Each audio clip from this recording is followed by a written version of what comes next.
की पंजरी का सुबह भी भोग लगाएं और रात्रि को भी। मध्य रात्रि निश्चित काल जिसे कहा जाता है, करीब करीब 12 बजे कान्हा जी का जन्म हुआ था भादो महीने की अष्टमी रोहिणी नक्षत्र में। तो 16 तारीख को अद्भुत संयोग है और इसी दिन हमें व्रत उपवास करना है। तो पंजरी जरूर बनानी है, माखन मिश्री जरूर बनानी है। तुलसी पत्र एक दिन पहले तोड़ लीजिए, उस दिन आपको नहीं तोड़ना है, इस बात का ध्यान रखना है।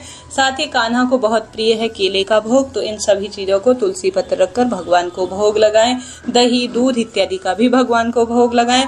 श्री नारायण के विग्रह स्वरूप को शंख में दूध भरकर, कच्चा दूध भरकर तुलसी पत्र रखकर भी स्नान कराएं। इस दूध को, जो कि श्री नारायण का शरीर से उनका चरणामृत है, इसे आप प्रसाद स्वरूप ग्रहण कर सकते हैं। बहुत सुंदर इसका परिणाम देखा गया है। उसके बाद एक अखंड दीपक पूरी रात्रि पूरी दिन जलता हुआ बहुत सुंदर माना जाता है। ऐसा ना कर सके तो जितनी देर आप मंत्र जाप करेंगे, व्रत कथा सुनेंगे, सुंदर भगवान का स्मरण करेंगे, उतनी देर तो कम से कम दीपक जलता रहे।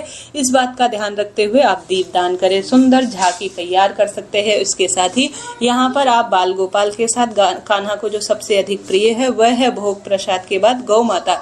तो गौ माता की मूर्ति प्रतिमा बछड़े के साथ रखकर उसका भी पूजन करते हैं, तो बहुत सुंदर इसका परिणाम देखा गया है। इसके बाद आप अपने दाहिने हाथ में थोड़ा सा तिल लेकर आप सभी जो है चावल का प्रयोग कर सकते हैं, कोई दिक्कत नहीं। एकादशी के अलावा अष्टमी तिथि पर चावल का प्रयोग किया जा सकता है। खीर इत्यादि आप बना लीजिए अपनी इच्छा शक्ति सामर्थ्य अनुसार। मखाने की खीर, इन चीजों का भोग भगवान को लगा दीजिए।